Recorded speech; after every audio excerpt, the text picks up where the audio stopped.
Here's a behind the scenes look inside the dugout. We had the opportunity to sit down with Bob O'Brien, one of the most respected instructors and voices in senior softball. In this conversation, Bob shares his thoughts on the Florida Half-Century League, what's working, what's been challenging, and the progress being made to move the league forward. This is just a sneak peek. The full episode of The Dugout with Ed and Dan will be releasing soon on Spotify. If you care about senior softball, league growth, and honest conversations about the game, you won't want to miss this one. Producer.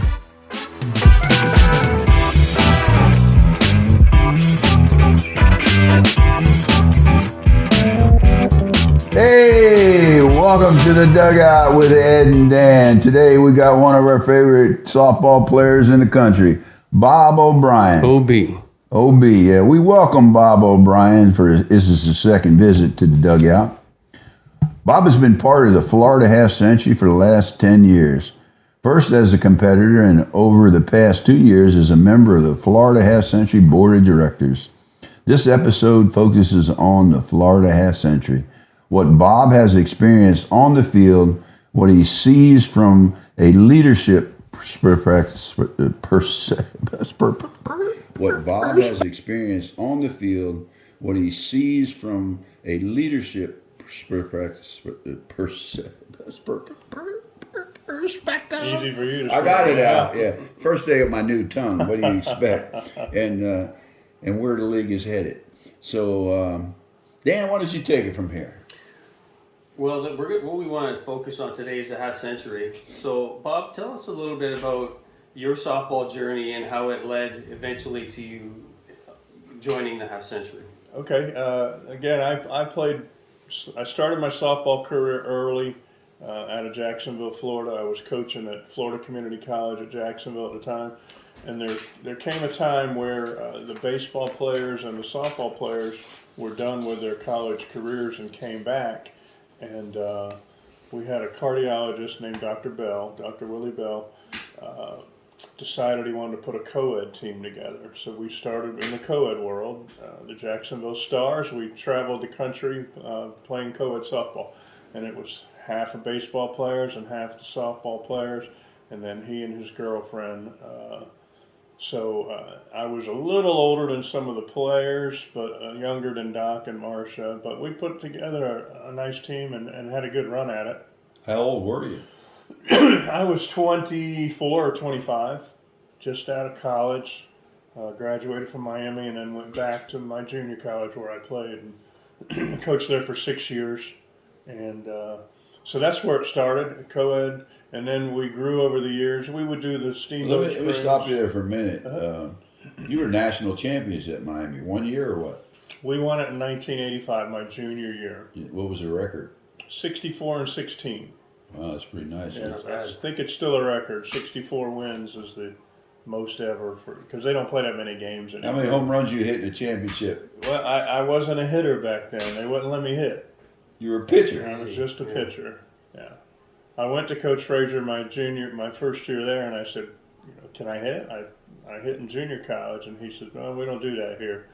It's only one way. So. Boy, did they miss a hitter. So I was just a pitcher then. And I've seen a video of you going back to a reunion, and you hit 8 in a row out that were foul, and the ninth one, I may be off. Those stories grow, don't they? Well, I was watching it. I had 3 foul balls in a row. Oh, okay. I guess it did grow. I'm a smart man, Ed. The wind was blowing out to left field, and it was a baseball field, and we were playing a alumni game, and in fact, we got another one coming up this Friday that I'm going to have to miss. But so what we do now is we play at 3 o'clock in the afternoon. We play the older guys get to play a softball game. Then the younger guys come in, take batting practice, and then there's the alumni game where it's pro guys that are still in the minor leagues or recently finished baseball players. They'll make one team and then they'll play the current team, and then they have Fan Fest and all the other stuff. So it's a nice day. And then they introduce us all on the foul line before the alumni game, and then they play. Alex Cora hit leadoff that's cool. Wow. for the alumni team, and some of the other guys that played in the big leagues for a long time, Kevin Brown and Burrell, and all the great names from University of Miami. Some of them come back and play, so it's a nice day. So anyway, in the afternoon game, we were playing a little softball game, and nobody was hitting it very far. In fact, the outfielders were 280 feet, and my first at bat, I hit a grounder in the 5-6 hole, so that was nothing exciting about that. But then my next at bat, I said, let me see if I can get one out of here. The wind was blowing out to left. So I picked on the foul line, 330 down the line, instead of the alleys trying to go 380 or 400 in center. So I picked on the foul line, so I'm a smart man. So I tried to hit it to 330, and I missed foul, missed foul, missed foul. And then finally I got one towards the scoreboard and hit it out, and there were some oohs and ahs, and it was a lot of fun. Yeah, well, I was impressed when I watched the video. The kids really liked it, the dugout. When it was over, I went over to get some water, and I got a bunch of high fives from the current players. Cool is that? That's awesome. JD had them sitting there watching and everything, and they couldn't believe that a 58-year-old man just hit one. Well, that was the next question. How old are you now? I'm 61. 61. Okay, I got you way off track. Why don't you try to- We're partially on the way to his what brought you to your first year at the FAC. So my softball career was young, and then I got married and had kids, and the wife said it's either softball or the family, and unfortunately some people choose softball and end up getting divorced, and there's a lot of divorces softball out has there. ruined a lot of marriages. But I chose to be a father. But I was a baseball coach too, so I was away enough during the baseball season.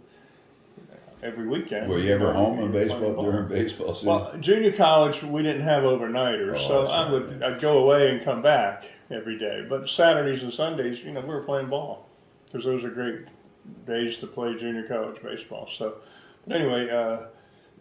I chose to be a father, and so I took some years off, and then I was in Fort Pierce at my third junior college coaching, and one of the guys came up to me. I think I was playing played some league night, and one of the guys came up to me and said, "How old are you?" And I said, "I'm 49." And he said, "You ever heard of senior softball?" And I said, "No, I haven't." And he said, so he told me all about Florida Half Century, and he ended up hooking me up with Alan Tanner, introduced me to Alan. And you never knew Alan before? No. So then Alan grabbed me and said, "Come on out." So, I joined Team One Sports, was my first team. And the second month, February of my first season, I went out into shallow right field after a fly ball and made a great catch and broke my collarbone. So that was my first injury was in just my second month of playing. What'd you expect? You were a pitcher. You didn't know what. Yeah, they put me at second base for that one. So anyway, I made a great catch, but no hoo-ahs or anything. It wasn't on ESPN. I got to jump in here one time on this because what you were with, the first time I remember you and playing against you was in Jacksonville. We were in some kind of small tournament up there. It was something, I don't know. Do you remember that time in Jacksonville? Sure. How old were you? It was probably Class A Worlds or something that was being held at Drew Park. And that was all in that same period, 26, 27, 28. I think I played in my 20s. No. You were playing Hollis softball. You were playing softball then. Oh, okay. We were a softball tournament, and you were pitching. I remember you pitching because you were like a new guy to Tanner's roster that I couldn't remember. I was talking to Dan. I said, "Well, when I first saw Bob, he was pitching, did all right. I think we won that game, by the way, and I wasn't really impressed because I really didn't know you, but you didn't stand out. Right. But then when I got to know you, then I appreciated it. What did I say? What did I say when you told me that story? Bob makes stuff look easy. Yeah, that's what he said. Bob makes one of the smoothest dudes I've ever seen play, man. Yeah, but he's not mouthy either. I mean, like me, you probably remember me. You should remember me. Most likely, I heard you. You heard me. Yeah. You probably said, "Who is that idiot?" Yeah. That's what most people say. Well, I didn't do the U-Trip World. I never. I did some of the long ball, But we didn't all have the U home trip runs when you you got could in hit. there. That's right. So when I was out for the 20 years, 23 years raising my kids and coaching baseball, I got out before U trip, Yeah. and so I never played in the U trip world. So when Chris Walker put a team together with Jason Kendrick and Dow Beggs and Alan Tanner and all these, Brad Stillwell. I mean, we had a pretty dang good roster. Yeah. Ricky Sills and Luke Donaldson and Mike Dill, and I mean we had a roster, and half the guys on the team had names on the bats before it was popular to have names on the bats. Now everybody's got their name on the bat. But anyway, I got on that team, and Chris Walker, when Alan said, I got a guy, and Chris Walker said, I don't know. I've never heard of him. And Chris had been sponsoring for 15 years. Yeah. And he said, how can I not know this guy? He must not be any good. So about 3-4 tournaments later, before one of the tournaments, we had a little team get together before a tournament, and Chris told the story about when Alan said, hey, I got a guy that can play a little bit. And so Chris Walker once called me the best softball player that nobody ever knew. Yeah, that's kind of, I mean, that was my experience when I look back over when I saw you, when I met you. And then you blossomed into this pro instructor, which probably, I would say, is probably the best person in softball that explains the different techniques and things, and your presentation to a group of people shows your experience as a coach for sure. Well, we're getting off track, but let's expand on this because we're here right now. Okay. Tell us about your channel and how they find it, and a little bit about that. Okay. That came from the years of coaching. We all have our own backgrounds, and I'm going to talk about that at the end, and how we ought to be able to capitalize on our past, our careers. So my career was coaching. So in the coaching world, I did baseball camps. So I put a camp together. I had 177 kids one week at a baseball camp. You had a lot of coaches helping you, right? Yeah, but 177 kids. That's a lot, for and a lot of money. That's a lot. So to be able to manage that, so anyway, I've taught 6, 7, 8, 9, 10-year-olds. I've taught college kids, and so now I've taught senior softball players, and it's a circle of life. So the coaching was a part of my background. The playing was part of my background. I played junior college baseball, and then I played softball. I did a little corporate training, and I did a little what's helping me with the half century and the board of directors. When you coach at junior college, you don't make enough money to survive. They pay you $3,000 to be a baseball coach. You can't do anything. For a year? So they find you a second job on campus. So at my first couple of schools, I was a student activities director, and I ran intramural sports. So I was able to put leagues together for basketball, for volleyball, for softball, for everything, and run the leagues, and bring in the officials and everything you need to do. Adjust rules according to the competition and stuff like that. So that became part of me as well. So that experience that I had with student activities has helped me in the Florida half century world as well. Yeah, it's a nice. So that it was a perfect fit. So not only am I a decent softball player, but because of my coaching background, I'm able to do the private lessons or the clinics. Get in front of a group and talk to them and teach the science of the game. I learned the science of the game through my master's degree. I went to college for 10 years. I got over 200 credit hours at college. I have a master's degree, a bachelor's degree, and so on. So I'm an educated man as well, and I told you guys that last one. I was able to do some research projects on the throwing shoulder and an anatomical analysis of the swing, every joint, every muscle, every action throughout the whole swing, the preparation phase, the acceleration phase, and the deceleration phase. So I learned all of that. I was able to apply all of that to my teaching, coaching world that I did for 30 years. And now, as a retiree, I'm still able to do those skills that I did for a career, and I'm able to now take it to the senior world. So it's not like I got lucky to do it. It's lots of experience and a lot of time, doing what I do. So it's not a coincidence, but it mixes well in the world I'm in right now. I'm able to play the game still, coach people, administrate, and it's all now part of my world in retirement. I'm spending more time with it. Well, we're trying to be an open book here. Who is the person that told you were a decent softball player? I don't know. Well, I gotta say, they missed the mark a little bit. Well, like even in college, I didn't get to hit, and that's why you're so good now, man. You think? Oh yeah, hell, wear and tear you didn't have no wear and tear in your body. Yeah. No, I don't. Well, I took those 25 years off too. So anyway, I got back into the Alan dragged me in, and then I was fortunate enough to become a Mike and Worth Pro, where they sponsor me and give me equipment, and so I just signed my contract, my 11th year. Well, you've been in 11 years. Same organization, Mike and Worth in Easton, and after being a nobody. After being a nobody, so I've kind of grown into it.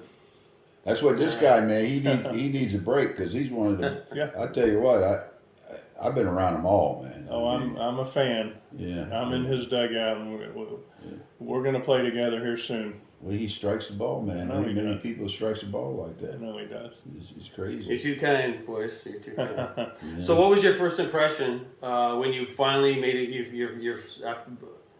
get to the half century. What would you think of it? I enjoyed it because the game was a little more friendly. I say now, I have an expression that the male softball player does not mature until the age of 48 years old. 35. 48. Somewhere around 48, we start to appreciate the game for what it is.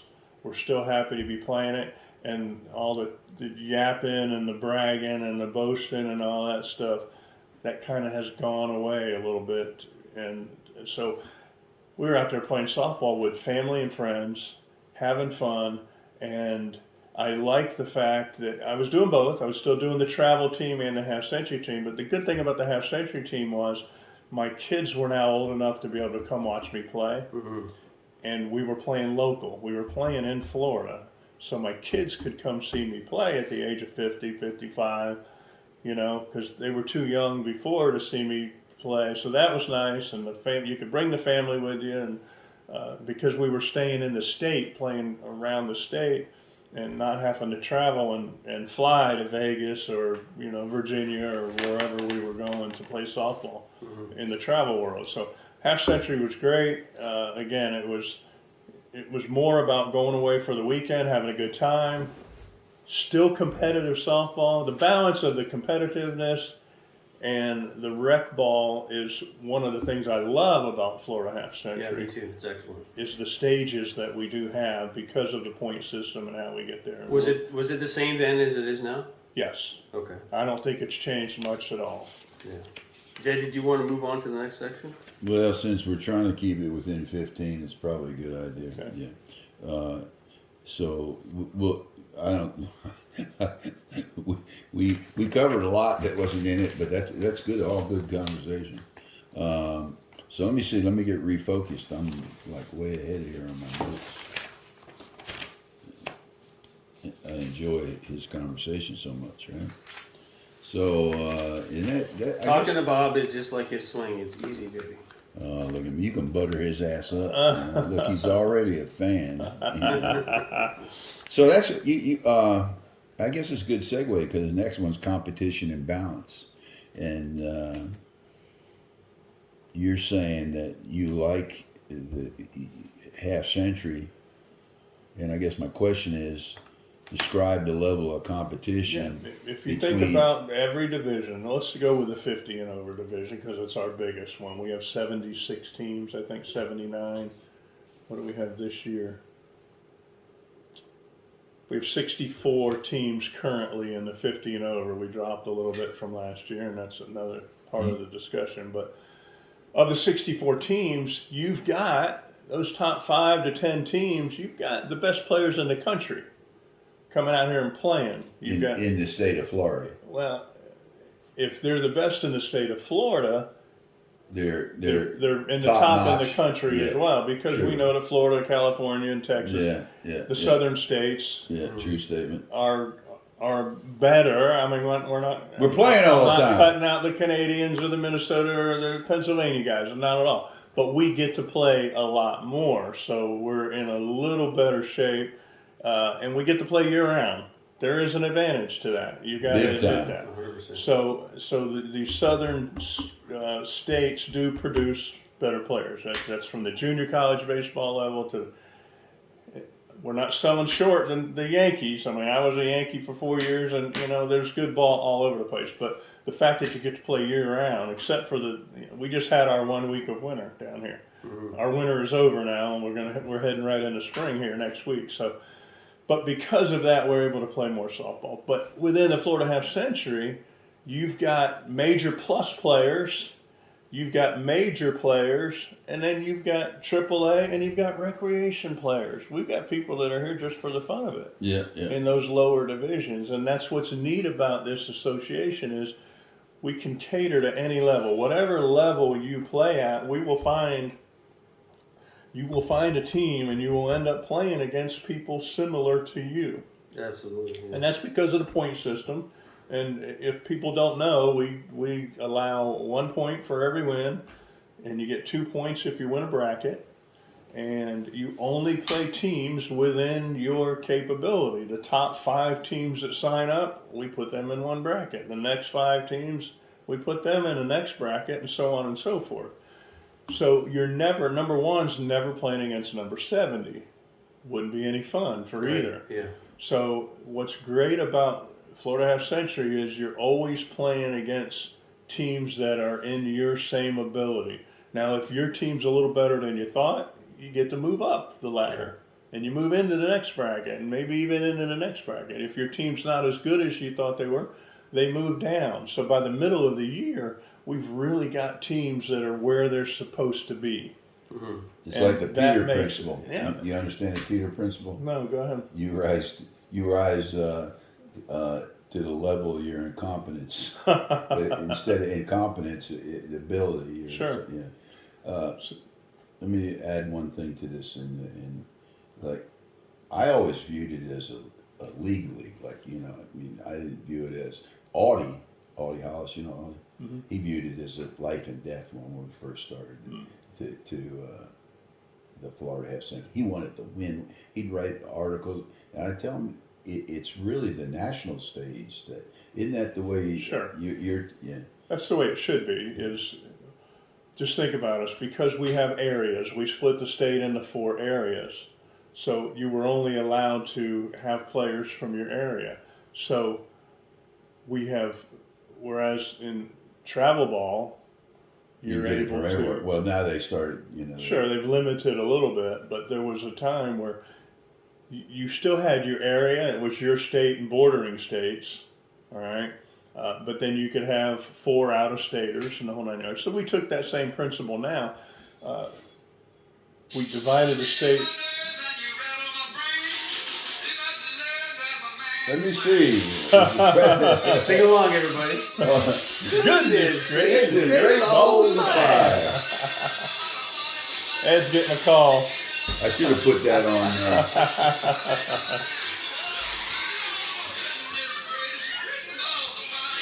That's a great ringtone, Ed.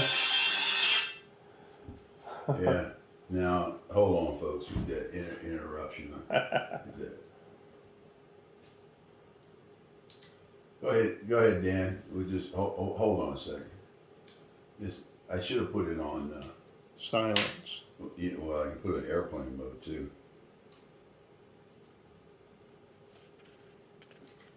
That's the first time that has ever happened. So how many different brackets? So it's 5 every it goes in segments of 5. We try to keep the brackets at 5. And then for the state championship at the end, it's 10.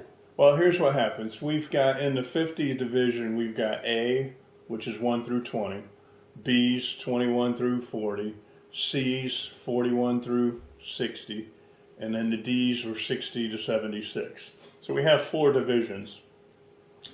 What we try to do there is we try to keep all the A players together and the B players together. So if I have 18 of the top 20 teams sign up for Lakeland, then we have 18. Well, with 18, now I take that 18 number and I do, all right, what are we going to have? We got 5 and 5, and then we got 8 left. So sometimes we'll go 5, 5, 4, 4. Yeah. Or I like the 6-team bracket better than a 4-team bracket. In a 4-team bracket, somebody's got to play somebody twice. Yeah. So what we try to do there is the top 2 teams will play each other twice. The bottom 2 of the 4 will play each other twice. So in a 6-team bracket, you're not playing anybody twice, but there's one team you won't play. So what we try to do then is the top team of the 6, we do not schedule them against the bottom team of the 6 because there's a spread. Makes sense. All the others will play. So I like 5-team brackets perfect. The 6-team bracket I think is second best because you don't have to play somebody twice. Yeah. Then the 4-team bracket is my third choice, and then sometimes we've got to go to a 3-team bracket, which is you got to play the same teams both days. And that's because you're trying to keep the similar A's together. Yeah. Yes, Okay. we're trying to keep the A's together, the B's together, or sometimes there's a gap. Say number 16 signed up, and the next team was 21. Right. Well, instead of bringing 21 up to play, 12, 13, 14, 16, we leave 21 to play against the 20s. So that may leave us with a 4-team bracket over here or a 3-team bracket. Yeah. So it's once the sign-up deadline is done, then we go through the numbers and see what we have, and then we try to do the brackets accordingly. So in a perfect world, 5, 5, 5, 5, 5, 5, 5 would be great. But we try to keep, anytime there's a separation, and when you guys have seen it, most of our teams are from Area 3, which is, the Northwest, and they're around that Lakeland area and Tampa and all that good stuff. And is that where most teams that's from? where most of our teams are from. So our Lakeland tournaments are bigger. We have more teams because people can stay at home and save money. We get it. Sure. It's hotel rooms are expensive. So our biggest tournaments are in Lakeland. We have more facilities there. Yeah. We've got 5 complexes we can choose from.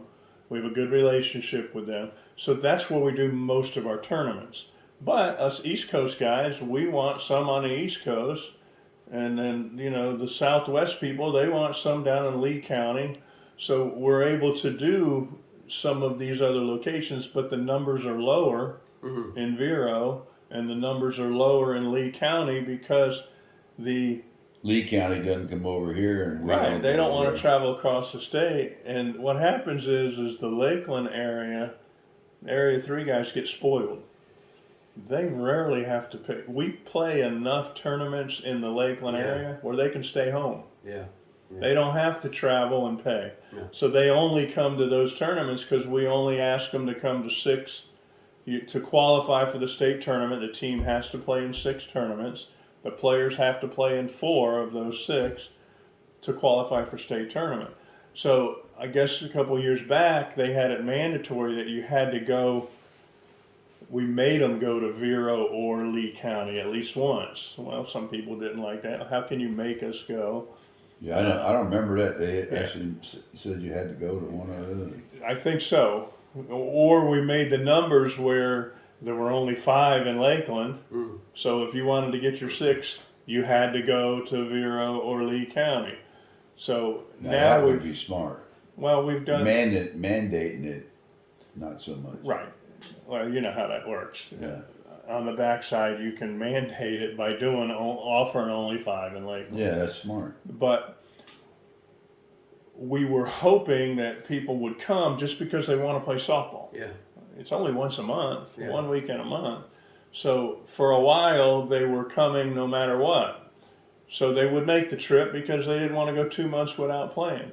But now with the other leagues joining, and More options, yeah. yeah, so the Pro-Am was based out of Tampa area, did all of their tournaments there. So now we're smart enough to know that when we do Lee County or Indian River County, those teams, didn't need to come because they were getting enough to qualify locally, and they were able to get their softball fix Sure. for that month by Yeah. playing Pro-Am. Yeah.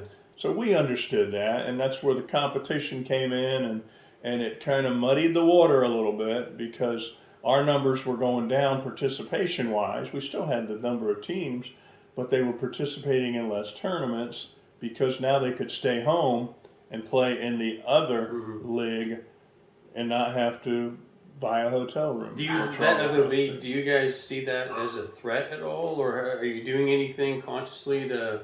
When they first started, they actually came to us and said, "We're going to do this, and we don't want to compete with you guys, so we're not going to schedule any tournaments the same weekend as yours."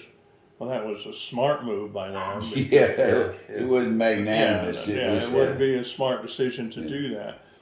But so no big deal. We can't stop them from doing it, so they went and did it, and so they changed some rules. They let some younger players, they have modified their rules to get more teams, and people tried it, and they're doing okay. But we found that a lot of teams that left us for a year, they're back. Yeah. The grass isn't always greener on the other side. Somebody who's plays both half century has run perfectly, in my opinion. And that's because it's not a one-man show or two-man show. We have a board. Yeah. We have 9 members of the board. Decisions aren't made by one person. Yeah. Decisions are made by the board. We put it up to vote. We discuss it.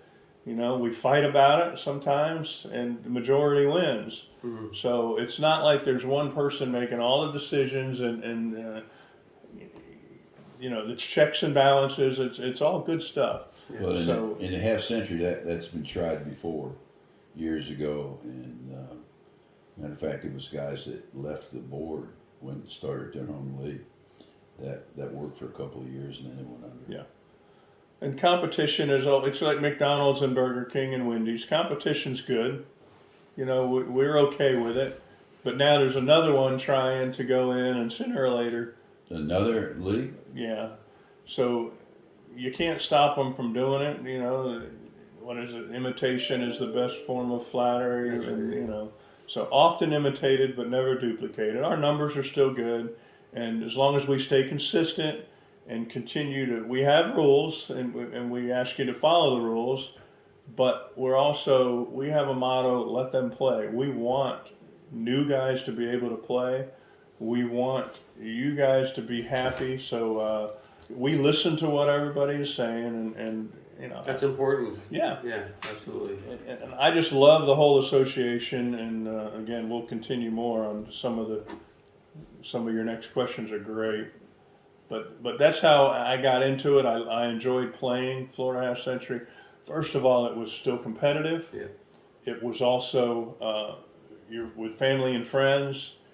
You knew what the dates were way ahead of time. Yeah. So you didn't plan anything those weekends when Half Century was going. Yeah. You knew where you were going. The schedule was out enough where you could plan your days around it, the whole 9 yards. So. We have a mic problem here. I'm you're bending leaning over. on it. You're leaning on it, yeah, making noise. So that's the cool things about Florida Half Century is less travel. You know the dates that you're playing. You don't have more than a 2-game break. You only play 2 games each day. You're not wearing yourself out. Yeah. You're getting just enough softball to enjoy it. Absolutely. So.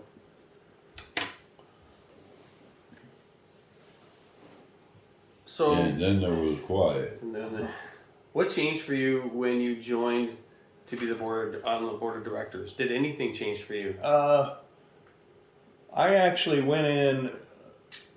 I ran for the position because I'm a retiree. I got my 30 years in the state system. I collected retirement, and I was, still young enough to be able to do things. I enjoyed Half Century and what they were doing. I ran for the secretary position because it was a position that I could do where I didn't have to be there at every single tournament. Because of my travel ball commitment. Yeah. I couldn't make every tournament. Yeah. So the position of secretary, I do a lot of my work during the week. I do most of my work when my wife goes to bed. She goes to bed 8, 9 o'clock. I go to the office, and you'll see emails. They'll see emails from me at 2 in the morning. Yeah. I'll put 5 hours of work in doing my secretary job. In the evenings, I got, baseball on. I got my TV in one ear, my computer, and I'm going to town, and I'm able to do my work. I enjoy it. So that's why I like the secretary position, because I can do it where it doesn't interfere. I still have the freedom to go and do my other stuff. And as a secretary, you still have a voice because you're on the board to make these big decisions. But some of the things that I liked about Half Century is some of the rules I really liked. And I just think that this organization has been around a long time. I think it started, I asked the question, when did it started? 84 or 89 were the two numbers that I got. No, man, it's longer than that. Because I got in, maybe 84. I got it in 96. So it was on our going website. On It says years. over 35 years we've been doing this. Yeah. So as you guys know, there's nothing like experience. And when something's been around for 35 years, they've tried this, tried that, tried this, and tried that. But some of the things I love the board. I love the board versus the mat. Yeah. I umpire both. There's the hat. There's my umpire hat on. I wear a lot of hats. That's why I got them all here. As an umpire, the board, you can definitely pull that hat down so they can see what it says on there. There you go. You can definitely hear the board versus the mat. I just umpired. I also do some SSUSA stuff. I'm a member of that organization as well. And I started, and now that mat is a little tougher to tell whether it hit or not. Sure it is, yeah. But the board, Yeah. The fact that we use the screen, I think the screen, and you're coming from a guy that just spent, the last 9 months recovering from getting hit with a line drive without a screen. The screen is great. The screen is protective. Not only does Florida Half Century use a screen, but the rules for the pitcher are so much better. ISSA, SSUSA in senior ball will allow you to use a screen, but they won't let the pitcher be the first person to touch the ball. Yeah. So if there's a little pop fly to the pitcher, you can't catch it. Yeah, if there's a little dribbler, they won't let you catch it, yeah. Which is stupid. So Half Century, you have a screen, but you're still allowed to field your position. Yeah. We just got to make sure you're behind the screen when the ball gets hit. Yeah. Is that the rule in the ISA? ISSA,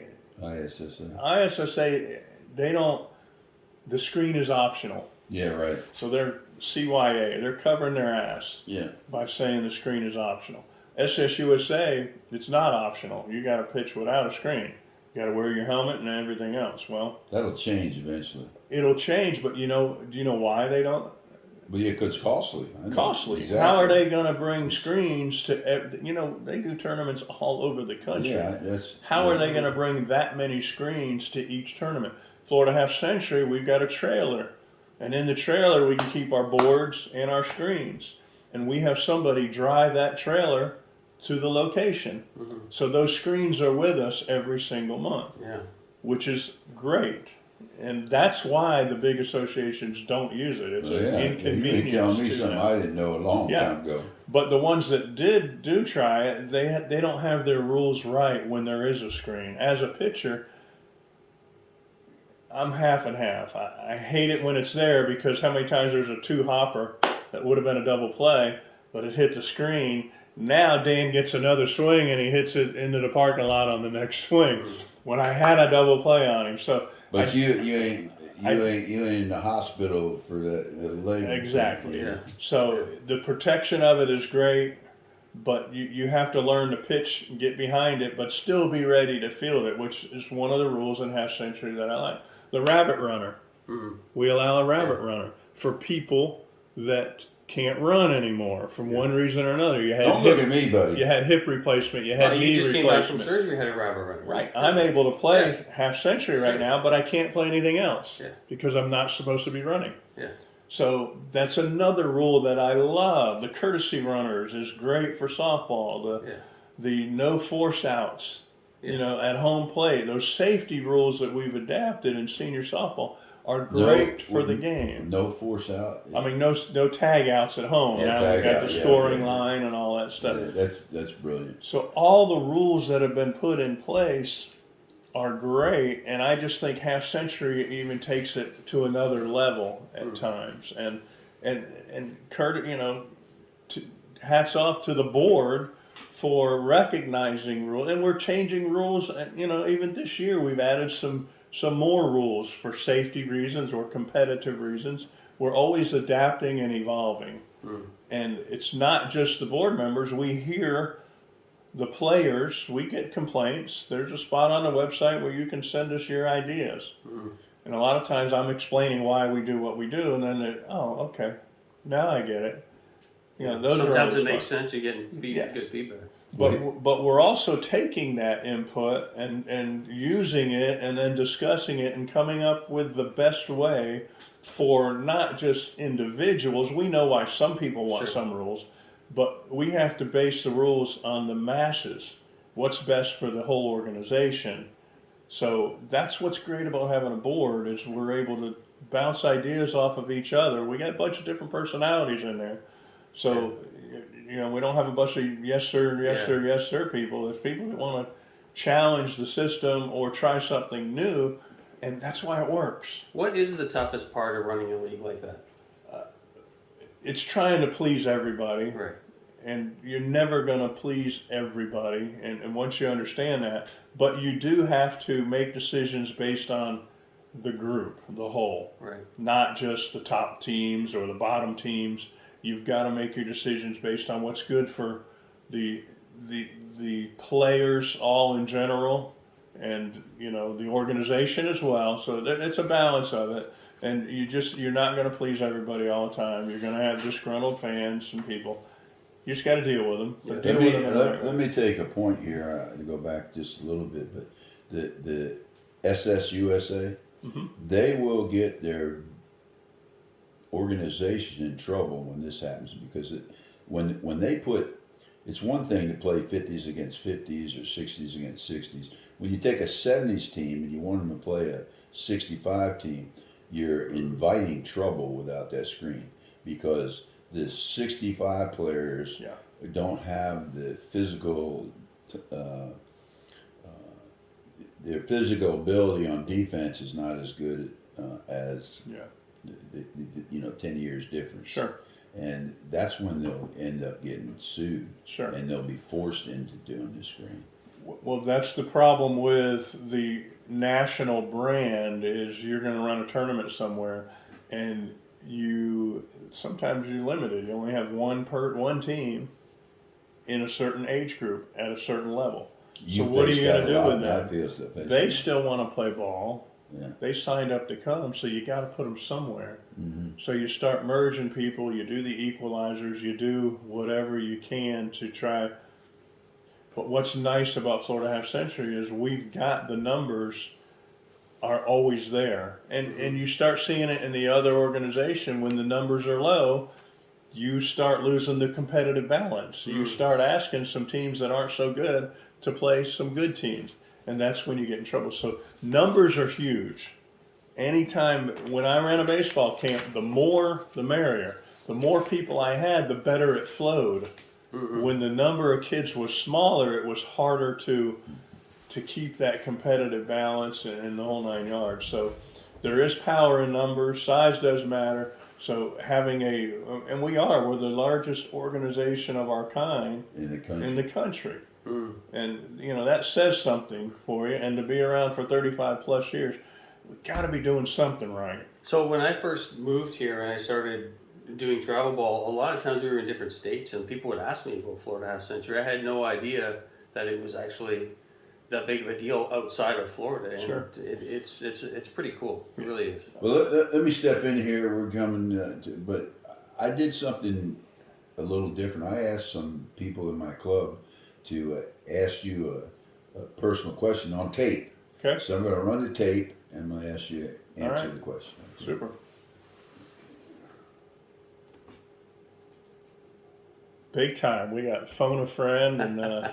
Okay, come on, Frank. Let's get focused on the issue. Uh-oh. What question you have for Bob O'Brien? My question has to do with moving in the box. Being a shorter guy, if I'm You picking that up? stuck in one Yep. spot, I'm limited to the pitches that I can hit.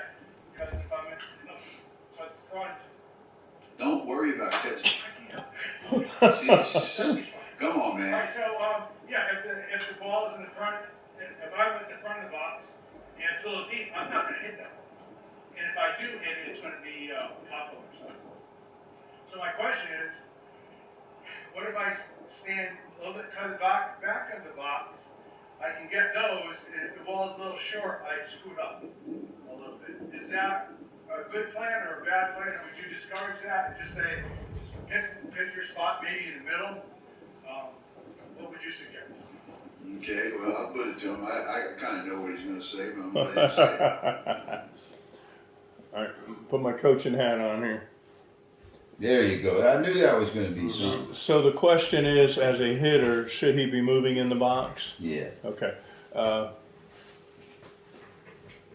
Luckily, we allow people to move in the box. Those little lines, the batter's box goes away, and I'm glad they go away. As a board member or an umpire, I'm glad those boxes go away because they're hard to maintain. What we have is we have a board. You have to protect the board, so stand wherever you want from the board to protect it. So if you're short, then move back a little bit so the ball comes down a little bit and you're hitting it a little bit lower in the zone because you're a little bit shorter. If you like to hit the high pitch, I'm a little taller guy, so I like to move closer to the pitcher, okay, which allows me to get pitches that are a little higher so I can get it in the air and get it out. I don't want to hit ground balls. So I recommend you find a spot in the box that satisfies what you're trying to do. If you get up there and right field's wide open, you get off the board. So now all the pitches, all the strikes are away. Makes it easier to hit it the other way. If you like to pull the ball, you get on top of the board. So you stand in the box to get the pitches that you want. If you're moving in the box to adjust to the pitch, I don't like it as a hitting coach because there's too many moving parts. So when you change the coordinates, now your eye is on the ball and your brain is starting to process where that thing's going to come down, and now you move. You've just changed the coordinates that your brain has taken in, and you're making it tougher on yourself to hit the ball. You think you're doing something better for you because you just took a short pitch and made it hittable because you went and got it with your feet. You know what I mean? Or you took an inside pitch and you stepped out so you could hit it. All you're doing now is you're hitting bad pitches, and that could get you into a bad habit of chasing bad pitches. However, if you're a swingaholic and you have to swing at every pitch, moving your feet a little bit isn't a bad idea.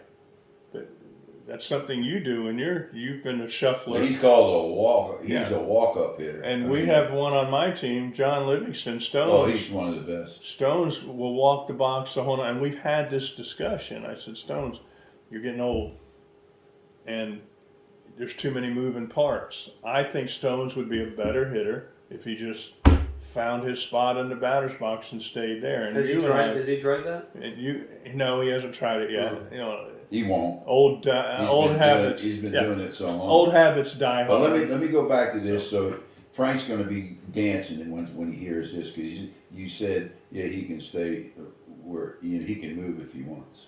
But what you just said, I said if I had answered the question, I would have said exactly, not as eloquent as you did, but I would have said you want to get a position on the plate that you can cover a whole plate that you can reach as a small guy. Yeah.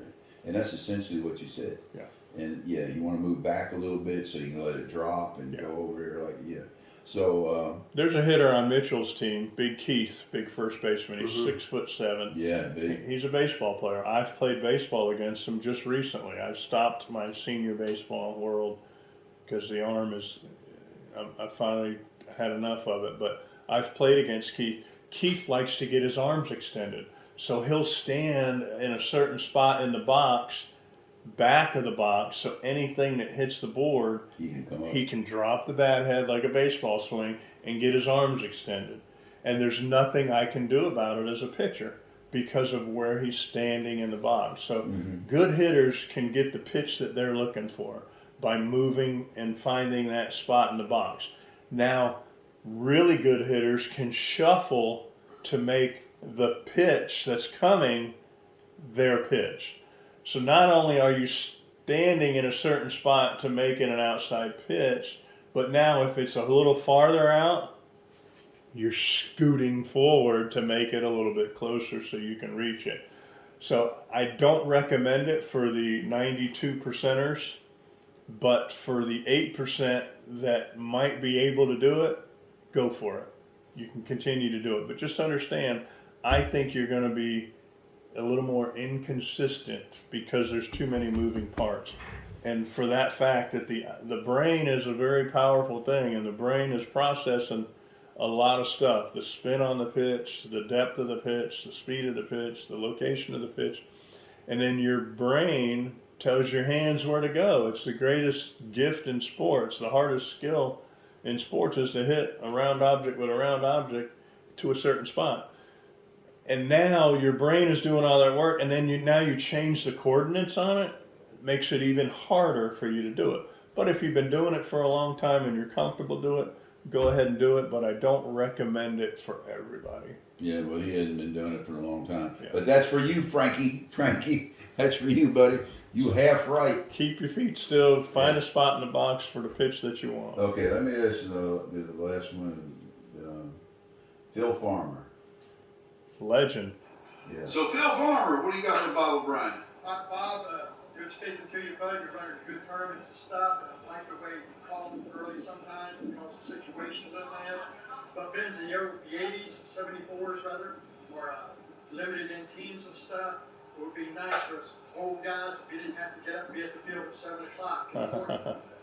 So anyway, maybe back down times a little bit. And that's all I'm saying. Other than that, that's about it. Okay, Phil, I did that last tournament, the first tournament for the 74s. We actually backed up the 8 o'clock start time to 9:15 because there was a cold forecasted. Okay, so we did that. I thought I was doing a good thing because of the same thing. Why? There's only 12 teams or only 9 there or whatever. Why do we start at 8? They had their own fields. They were separate. Let's go ahead and start at 9:15. Maybe they can drive in the morning, not have to get up at 5 o'clock. I mean, we get it. We've all, as a player, I've been there. I've had to get up and drive at 5 o'clock in the morning to get there for an 8 o'clock game to save money on a hotel. We've all done it before, and it's no fun. But what happened in that same weekend where we backed it up to 9:15, I got complaints from the 2 teams that were supposed to play at 2:30 or 2:15. Yeah, they'd rather play at 1:15. Because now they're going to get home later on a Sunday afternoon. You can't make everybody happy. The next day was a holiday. All right, it was Martin Luther King Day, so again, you can't please everybody. We did it to back it up because of the weather, and also you don't have to get up so early and drive, for an 8 o'clock game. Get there at 7, which means if you traveled an hour, you guys know the numbers. Yeah. So we did that, and then I caught backlash from the 2 teams at the end of the day because now they got home They came from Naples to Vero, which was great. Okay, but now their game was backed up from 1 to 2:15. Yeah. Which I didn't think was late in the day anyway. Mm-hmm. But now I got an email. We got home at 7 o'clock. Is that a bad thing? 7 o'clock. There's no school, no work. Of course, they're 74, so they're not working anyway. Yeah, exactly. Usually. You got a holiday the next. So again, you can't please everybody, and the Sunday start time has to be at 8 o'clock because we have so many teams that we try not to have any games scheduled to start after 3:30. We build that in. So I know the numbers: 26 teams with a Sun Field, 25. With 4-field complex, I have the numbers. I know exactly how many teams I can put at one complex to get them done, with the 3:30 being the latest game. We've never cut a tournament off, but there's going to be times where we're going to cut it off at a certain number, just so we don't have that. That 3:30 game now usually gets behind, starts at 4:30. Yeah, sure. You're done at 6:30. Now you've got to drive 2 hours to get back home. In the dark is the problem. In the dark for the 70-year-olds, but it's Monday morning work for the 50-year-olds. 50-year-olds are still working on Monday. So when they have to get home late so we're sensitive to that matter, all right? But because of the numbers of people signing up, we usually have to start it at 8, last round at 3:30, and book it that way. So yes, Phil, we are conscious of that. We would love to be able to adjust it a little bit, and maybe with the 74s, we will do that throughout the year if we know that you're on a field by yourself like they did at Longwood. But when we put them in with the other guys, they're going to have to. I'm going to have to put them into the puzzle where they need to be, and be what's best for them. We'll probably schedule the 74s. I don't know, middle of the day. Well, I'll be honest with you. What do you that's think? his opinion. I don't like, but I'm used to it. If you get a morning game, you're out of there. Yeah. For the whole day. There's good and bad in both sides. Yeah. So you're not going to help it. Yeah. But listen, what does the future of Florida Half Century look like from your perspective? 35 years is a long time. I just think if it ain't broken, don't fix it. We do need to tweak things as things come along. We need to be able to make adjustments, such as the run rule. I mean, the home run limit. Ed, you've been playing Half Century for a long time. One of the things that we liked about Half Century early was you get all the home runs. Unlimited home runs. Yeah, free swing. Yeah. Can't do it anywhere else. Let's do it at Half Century. Well, that's right. That was a good thing for a long time. This year we added a run limit, and because several factors. One, the length of the games. The games were getting a little bit longer, especially that open inning. I've been a part of them. 24 runs in an open inning. We just had Miami Power did it, in November last year. Scored 24 runs in an open inning. What does that do to your schedule? Well, it puts that field behind, and it stays behind all day long.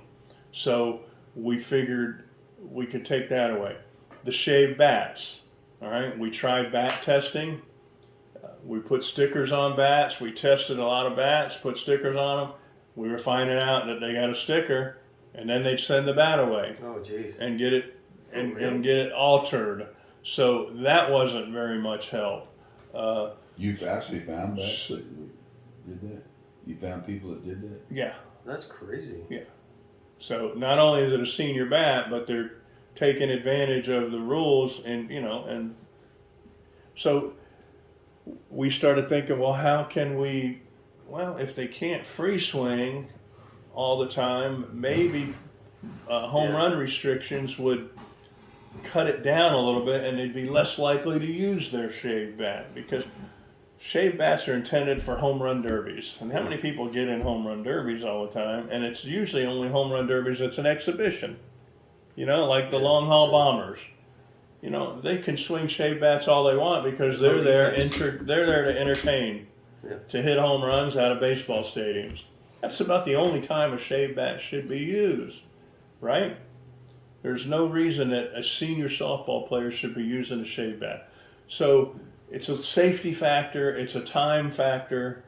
So we've implemented the home run rule this year, and 14 is still a pretty good What's the number. feedback been Love it. in general on Well, most people are okay with it. The 60 and overs, their home run limit is 10. And how many times do you get to 10? It rarely comes up from 60 on up. How many is it? 75. 10, They get 10. yeah. You know, I didn't see 10 home runs in the Yeah. last 5 that? Even years. in the 50s, you're not playing 7 innings usually anyway if it's a high scoring Right. game. So we've only run out a few times. Yeah. It's, And you remember back in the day where every inning was unlimited. So there were a lot of games where we only played 3 inning Well, games. that was the same thing in Florida. But you talked about 25 runs an inning. I don't think you were playing with Team 1 when we were playing them. I forget what year. You told me the story. It was pretty. We were ahead 25 runs. Yeah. And when we got off the field, and I know it was like a 4th inning, they scored. They were ahead 25 Yeah. runs. They scored 50 runs. Yeah. In one freaking inning. Oh my God. I mean, And that's no fun. That's no fun for anybody. no. Not even the team that's scoring the runs. Yeah. It's no fun.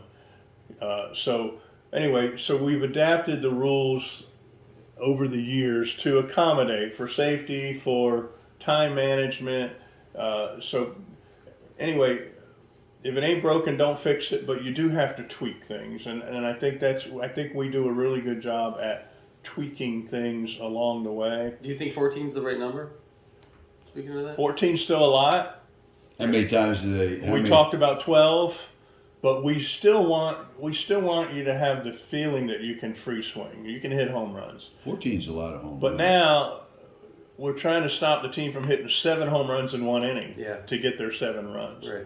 So the 7 runs an inning limit was just adopted how many years ago? Not long. Maybe 10 years ago, or No, less 5 than that. years ago.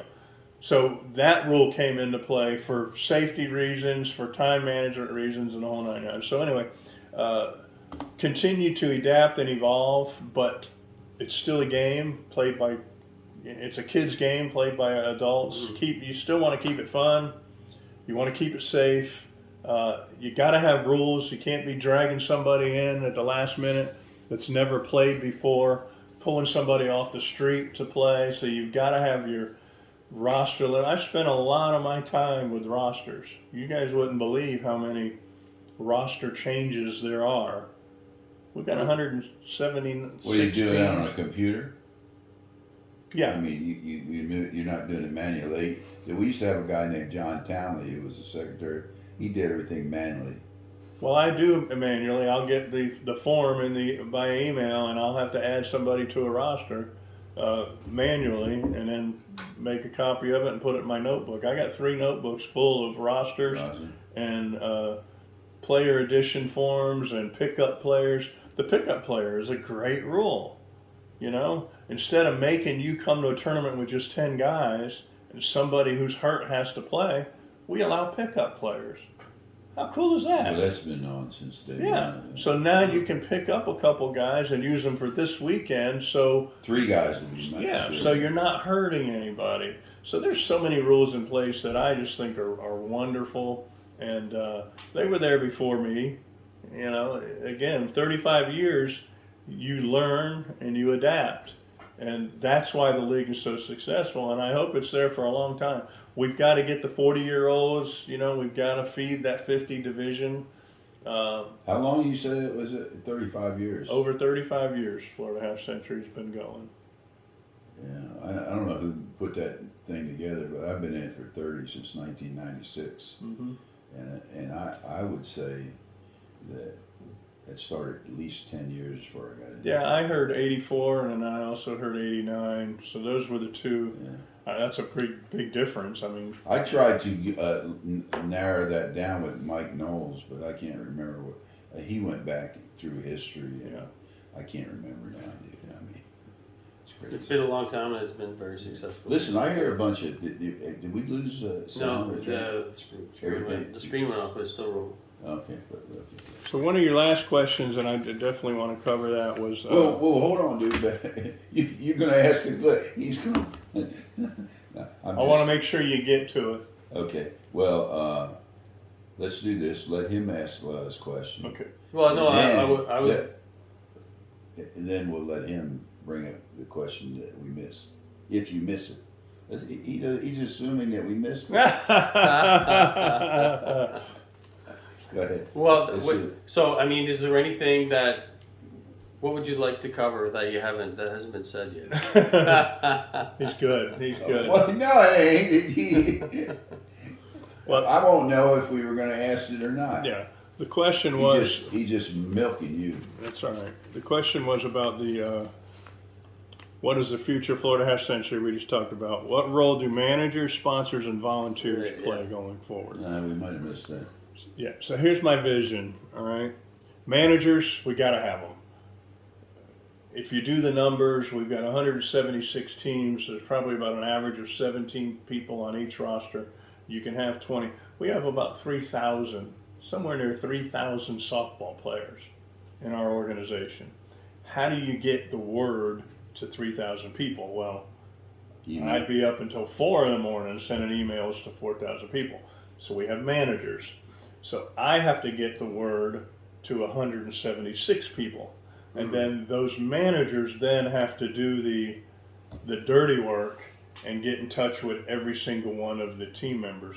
So I understand the importance of the managers. All right, it's a thankless job to be a manager of a team. You're spending a lot of time trying to track guys down, trying to get guys commitment. Hey guys, we'd like to go to the February tournament. Let me know if you're in. 6 days later, you're still waiting for people to reply to the damn text. And texting is easy these days. Imagine phone calls back in the day. I was just going to say, dude, I lived in that day. I lived in Wood that day. Even, back in my day, you had to go payphone and do it. Yeah. So the managers are very important, and I tip my hat. Those are the ones that I deal with, so I can get the word to them, and then they can get the word out to their players. And sometimes we're trying to get word to people in 24 hours, and making sure they get it. The sponsors. Oh, where's your secretary at? Did you have a secretary at? My board member had. Oh, I didn't see that one before. Did you put that on yet? No, not yet. Oh, see, so that's good opportunity. Good opportunity. I like that. Look right in that camera. Look, it's not. Yeah. So the sponsors. We know the sponsors are huge. It's an expensive sport. We do have entry fees, and the entry fees are important because we have people working behind the scenes. We have softballs to buy. We give you 6 softballs every tournament. We have softballs to buy. We have umpires to pay. We have 2 umpires at every game, okay? Which most organizations can't say that. That's a big deal. All right?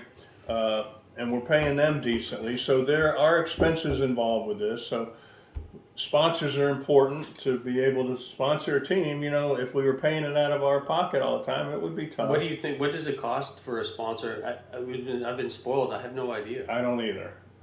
It's $300 to play each month that you play. Yeah. And then the sponsors usually buy the uniforms. Yeah. Okay, so that's a couple $100 there as well. If you need extra. Couple of $100. Yeah, a little bit more than that. Well, yeah. I mean, a shirt is $25. Yeah. So it's a pretty good commitment. It's a couple $1,000s every year. Yeah. Okay. So the sponsors are very important, and then the volunteers. I'd say about $5,000 a year for a sponsor. Yeah. So that's not easy to get, and yet we've seen sponsors in the half century. We've had same sponsors for years doing it, and so we appreciate that. We really do. The future of Half Century, I've got some things that I would love to see, and I see it on your podcast. I see Ed, when he's 50 years old, dropping a bomb. Well, that was probably 55. Sunshine Network. Yeah, it was Sunshine Network. I'm sitting in a bar the other night eating dinner after an SSU tournament, and I'm watching ESPN, and you know what was on? There were kids climbing a inflatable staircase with water and soap on it, and people trying to knock them down. that was on for 30 minutes. Oh, man. I'm thinking, Yeah. why isn't senior softball on TV? Yeah. I see cornhole. I see I saw wiffle ball on the weekend. Yeah. Kids playing wiffle ball. It's yeah. like, what? Why aren't we Yeah. on? Why aren't we on a network at least some way, some form? Streaming. I know Pro-Am does some streaming, and a lot of the teams are, hey, why can't you stream? Well, they've got one complex, maybe two complex, so they need 7 cameras. Well, we're at 4 complexes. Right. Our numbers are so big, it would be a lot more difficult for us to stream every single game. But I think in the future, we should be able to pick a few games out, set up a couple cameras. I mean, there's technology now. I know my high school had, or my junior college now has a center field camera, a third base camera, an announcer, and they're able to live stream their home games to parents that, don't live in the state or couldn't come to the game. I think that in the future we should be streaming and doing some feature games and being able to broadcast them and get them out there nicely. Not just, I do OBTV, I do Facebook Live, and I get over 1,000 views from a game. So I know people want to see senior softball, but there's got to be a way in the future for us to. There's no reason why, because it's quality. People think senior softball boring. It's not boring. There are some talented people playing this game, and there's one-run games all over the place, and there's some good stuff. It's a lot more entertaining than watching a couple kids climbing an inflatable damn staircase. Well, I would tell you this, that 6 months ago, maybe a year ago, I might have disagreed with you, because I'd say that people ain't going to watch softball players are going to watch it, and some of them, but I wouldn't think they watch it. But as the experience that you have, when I started taping the whole game, I take the Venom game or the Dugouts game, and I put it on there. They get the most hits. Yeah. They actually there is an appetite for what you're saying, but I would say that for sure, and it just takes some desire and ingenuity, but I think you could get somebody to do the state championships. I would think and so. That's where one of my videos is from the first ever Florida Half Century State Championship. One in the white uniform, and the orange is when we were on TV in Oregon. Yeah. And I'm just glad I had those. Yeah, well, that's good stuff. So when we did the border battle in Canada, they still what's the name of the TV? It's Rogers. Yeah. They were there live. Yeah, that's cool. The 2 announcers were sitting right behind home plate. Starcher was carrying on a conversation about the whole game. And we're playing U.S. against Canada at that softball world in London. Beautiful place. Yeah. And we went back and watched it later. It was awesome. You had announcers, you had a center field camera, a third base camera. Score on the bottom. Yeah, the scores were there. It was wonderful, and it was some good stuff. Yeah. And I just think that we ought to be tapping into that somehow. But I agree. I don't have time to go out and find that. So here's where volunteers need to be. I also came up with a thing, and I hope it's going to catch on soon. We got 3,000 people playing senior softball. Every single one of them has a background. Yeah. Okay? Yeah. Retired from doing something. They're very skilled at doing something. Yeah. I shared with you guys what my background was with the coaching and the student activities and the corporate training, and I'm able to use that to work now. But of those 3,000 people, I had an idea. I call it Saturday Night Live. I think that every Saturday night at 7 o'clock on a weekend of a tournament, we ought to be having some sort of activity. It could be a 1-hour hitting session. It could be a home run derby. It could be a health insurance specialist. Yeah. We have a team called Health Insurance Specialist. It would be great to have that person come and do a 1-hour seminar for us, people who are retired that are looking for health insurance. Tommy Lowther Funeral Home. It would be great if we could put Tommy up on a stage and ask him questions about, Dying. yeah, what do I gotta, what are my steps to put a funeral? I should be prepared for my funeral. I shouldn't leave my parents and my loved ones, my kids, strapped to put my funeral together. But there are so many people that have specialties. There's got to be somebody out there, okay, that can help us, that's got a communications background, that can help us get in front of somebody at one of these networks. There's so many TV channels out there. Sure. There's got to be people that we can lean on to help us. And I think there could be a Fellowship of Christian Athletes meeting at 7 o'clock in the host hotel. Sure. Where the guys that believe in the good Lord can get together for 1 hour of fellowship. Yeah. You know, there's so many things that we could be doing. We could be tapping into our people who are skilled people and utilizing their strengths. And then that's just a couple topics. I'm sure that there are other motivational speakers. Sure. There's got to be somebody out there that can get up there and entertain us. I'd love to hear you for an hour, just tell stories about softball. You know? I had to tell you, I like your energy, and I think it's a great idea, and that's why you're probably the future of the Florida half century, because these are all great ideas. Yeah. Unfortunately, when you get my age, you have a permanent booking after 5 o'clock. Sure. It's called going to sleep. Sure, I understand. Well, we would adjust I'm done the time. after 2 games. We would adjust the time, but if you knew ahead of time that somebody was speaking about something educational or financial management, investing. Well, I don't know anything about the investment world, but should I be investing money right now because I'm retired? Sure, somebody could help me for free. Yeah. Give their expertise and help me in the right direction on what to do with my 401 or there's so many topics out there that we can you don't fool with some of the topics I do on my channel, because I do live long and play strong. So I do workout tapes, health thing, but a lot of the health stuff that really help people, they don't watch those things. Yep. Now they seem to watch it's probably Dan with all his muscles, because I like to feature his muscles. Well, even Dan could do a segment on strength training for senior softball players, the do's and the don'ts. Should you be doing the wide grip bench press? Should you be doing you know what I mean? Davey Reed was another one that through the years has, there's so many talented people out there that we haven't tapped into the resources.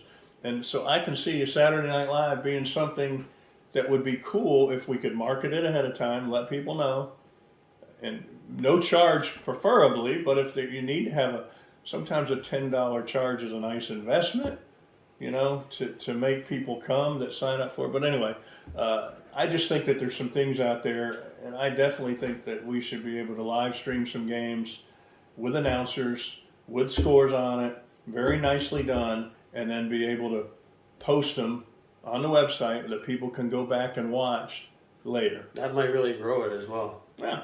Definitely. So are you putting in to sign up to help them? No. Well, even what you guys are doing with your podcast, these are great things for people to learn some of the background of softball or to meet some of the interesting people that we have out there playing softball. So what That's you guys exactly are doing what we do. are great for the game. It's great and maybe we should do a Florida Half Century podcast once a month, just summarizing what happened, who's doing what. Well, we can do that. So on and so forth. Right here. Yeah. Mm-hmm. So, there's so many things that we can do, but it's the board has enough things to do running the show that we need volunteers, we need sponsors. Not all of this stuff is free. So I just think that we could take this thing to the next level in the future with technology the way it's coming along. So the way you're going to end up being a president one day when I don't want that. You don't want that. Yeah. I like what I'm doing. But someday, who knows? When I can't play anymore, But anyway, those are all some good ideas that I have Get hit thrown a out couple there. more times and you'll be over. Even the awards packet, I tried to institute a different awards packet this year, and it got voted down. What boards packet was it? Instead of the T-shirts. What are you gonna give?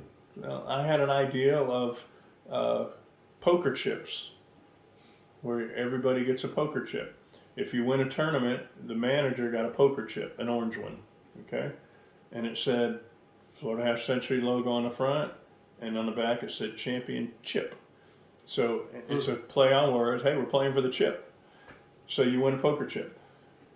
Once you win 3 tournaments, you can turn those 3 poker chips in for a free tournament. So that chip had some value, okay? And then what I wanted to do for the players, well, what do the players get? We spend $45,000 a year on T-shirts. I could take that $45,000 and I could buy equipment, bats, bat bags, hoodies, apparel from all of our great sponsors, all the companies that would love to, get their stuff out. And so what I wanted to do with the players is, instead of you getting a T-shirt, you got a blue chip. That blue chip, you could hold on to it. If you really wanted that T-shirt, you needed 2 chips. You could turn your 2 chips in for a Florida Half Century I Am a Champion T-shirt, okay? Or you take your chip, we put your name on it, and we put it into a lottery bin, and every month we we give away 3 products, a bat, a glove, whatever. Certain number of products that we would have donated or buy to give away. So now you can take your chip and put it in and get a chance to win a nice hoodie, a glove, a bat bag, instead of just winning that T-shirt that you wear once or twice. How many T-shirts do you have in your drawer? I got them hung up. I wear them to bed. Yeah. So I tried to institute that. It got voted down. So, It's a good idea. Good idea, huh? It's Let me tell you what it is. I'm going to tell you what it is. It's just like hitting in the box. There's too many damn moving parts to that shit. Who's going to check them moving parts? Yeah. He's adding a lot of work to whoever's in that position. That's way too complicated for a business structure. I like the idea. It's creative. And look, what you run into is guys like me that have a paradigm. And that blows my paradigm. It was like I was in a business class one time, and they said, come up with a new business, okay? This woman came out, and she wanted to set up dog hotels so they could rent out and they could babysit. And I said, that's the stupidest idea I ever heard of. Now look at it. Yeah, 3 years later, they were putting them up. Yeah. That's what your paradigm does, and that's Sure. where I'm at. And that's where we are now. Is the people voted for? We're creatures of habit. So when the vote came up the first time, so maybe it's going to take another year. Yeah. Or I need to be able to tell people exactly what is happening and how it works. You better get the guy that's going to coordinate all that shit first. Well, it would become another committee. Within our board, we have committees. We have a rankings committee. We have a rules committee. Are all these guys getting paid? I don't know the structure of it. There are some stipends being paid for your time. I get paid a little bit of money because You should for what you do. hours that I put in. Sure. The site directors get a certain amount of money to sit there all day long and make sure the tournament's running smooth and the whole 9 yards. And so yes, I mean there's some pay. There should be. I mean, it shouldn't be. I mean, it can't be time. volunteer because of time. Right. I mean, old people got to keep active, and that's what you do. I applaud everything that you're thinking about. I just wouldn't want that job. Too many moving parts. So But Dan May, he's young. And I like moving parts apparently. Yeah. But it's a great league. It's a place. It's a place where we can all get together once a month. All right, we don't have to travel far for it. It's like a fraternity. You can bring family to watch you play. We had a great crowd in Vero the other day. we got younger this year. Yeah. We've got a couple 50-year-old guys that just turned 50 that we've added to our roster, and you should have seen the family and the friends that were there watching these guys play that they hadn't seen play in a long time, and so it's good stuff. So it's quality softball, competitive softball, in a structured environment, a year-long tournament. That concept is really cool. State champions at the end of the year, team of the year at the end of the year. I love the rules that are in place, and I was a fan of Florida Half Century before I joined the board, and now that I'm on the board, I get to see the stuff going on in the background to make it as good as it is and keep it as good as it is. Sure, we're deflecting competition, and there's some numbers have declined a little bit, but the grass isn't always greener on the other side. Aren't people getting older and dying, and the big baby boomers, another 10 years, I think, the baby boomers will all be dead. Or 15. Yeah, exactly. So we've got to grow that 40 and over people. Maybe we, drop it down to 48 to invite some people to get them up there.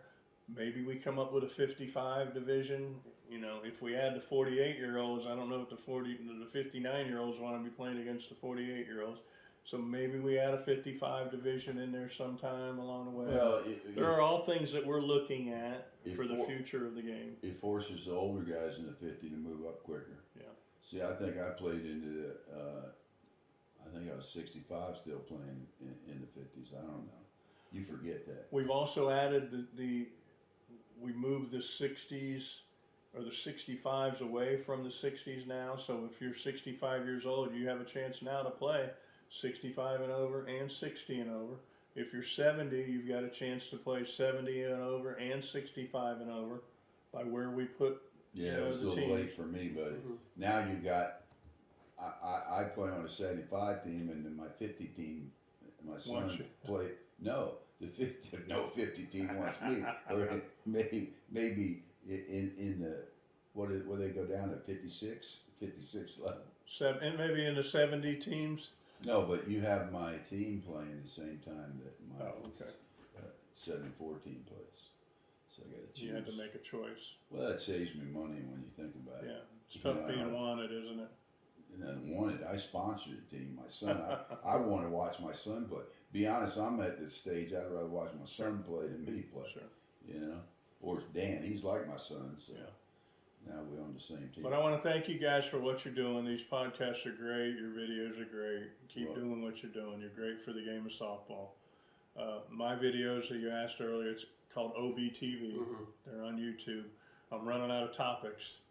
So I make $100 a month doing that. It's not a lot of money being made. So it's definitely not doing it for the money. But you would be surprised at how many times, I was working the tournament, for SSUSA, and somebody walk up and say, "Aren't you Bob O'Brien? I love your videos." Well, I get that all the time. Yeah. And I'm sure it happens to you all the time as well. People, they asked me for my autograph. We don't know. We don't know how many people we're affecting out there by putting this stuff out there. Yeah, look, I just put you. I put clips of you doing. I interview you. You get a lot of hits on my channel. Yeah. The pros all get good hits. And because you guys are tied in, and I've seen your channel a bunch of times. I like the stuff you put out there. But look, you now have the Dugout record for the longest interview because of Dan Carlson. And it's good. I mean, I didn't say it was bad, but it's the longest. He's always got to be the top guy. All right. So you got to release that on your. I'll send that to you. Release it on your channel. Yep, we will do that. Well, come on. Let's end this on that note, yeah. Bob, thank you for coming today, and thank you for all of your wisdom and input for the half century and the sport in general, as both a player and somebody who oversees stuff. I appreciate. Don't lose the vision, because I love a lot of those ideas, and you'll be around to see them too. That's right, man. Thanks, bro. Yeah, here we go. Out we Thanks go. for having me, fellas. What was that? That's all right. Hour and 40 minutes, dude. Time flies when you're having fun. Yeah, you can talk, boy. Thank you. The gift of gab, right? Well, that's good stuff. Yeah, good. It's funny you mentioned the Saturday night stuff because I thought about that before, and I'm surprised that really The what? just having something on Saturday. I didn't think about it. A new beginnings, extra innings, cause the game of life is not complete. Turn on the lights, we're playing into the night. Extra innings where the winning is extra sweet. The first few innings are your teens and 20s. You're just starting. You guys know about Game Changer. Game Changer it came out for Travel Ball, where we were able to Oh, that's what it's on. do live stats right from the dugout. Yeah. Oh, yeah. And Game Changer had spray charts and the whole 9 yards. And well, now Game Changer has a video aspect to it as well. Because one of the kids I give lessons to, I have a Game Changer. That thing I hang my video on. It says Game Changer on the outside. well, it's software. Remember, there was a time when John Beasley, who was an ex-Team One guy, I know John well. John Beasley came out and did a few games one year. He set up a table, set up his microphone, and he had a camera or two. But there's software out there. Like I said, Central Florida Community College it comes with 2 cameras. It comes with a laptop where you control which camera is on, whether it's a center field camera or the third base camera, first base camera if it's a righty, whatever. And somebody, while they're sitting there adding the score, doing the announcing, controls which camera. I really think that it's something that can be done, but it would take a little bit of money. If somebody was interested in growing our game, to at least get some live streamed games with announcers, and there's plenty of people. I'd love to sit there and announce a couple games, and I bet you you'd would. be great on the mic as well. Well, I could be good, but I don't know if I'd be sitting there. Well, But maybe when I get 90. The input that we have of the game while it's going on would be wonderful.